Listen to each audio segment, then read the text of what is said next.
दोस्तों चंदन चंचल के राइटर पीके आर्यन की जो हालत है वो और ज़्यादा गंभीर हो गई है। जी हाँ दोस्तों, अभी की बहुत ही बड़ी खबर।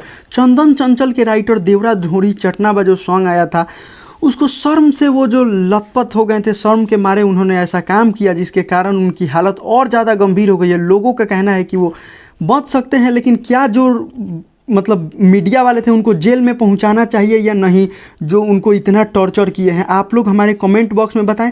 और अभी का जो ये अभी अपडेट आया है वो बहुत ही दुखद भरी अपडेट है। मुझे बहुत ज़्यादा दुख हो रहा है, मतलब कि इतना अच्छा मतलब कोई काम करता है कि थोड़ा मेरा नाम हो। बहुत सारे यहाँ पे राइटर सिंगर हैं, जिधर देखो उधर हर गांव में कम से कम 5-10 सिंगर और राइटर देखने को मिलते हैं, लेकिन कोई सफल नहीं होता है। उसमें हज़ारों में लाखों में एक सफल होते हैं और उसको ऐसे कर देते हैं मीडिया वाले लोग। मुझे बहुत दुख लगा है, मैं काफ़ी ज़्यादा दुखी हूँ और उनकी हालत जो है और ज़्यादा गंभीर हो गई है। भगवान से दुआ है कि जल्द से जल्द वो फिर से वापस आएँ और एक अच्छा गाना लिखें। जय माता दी।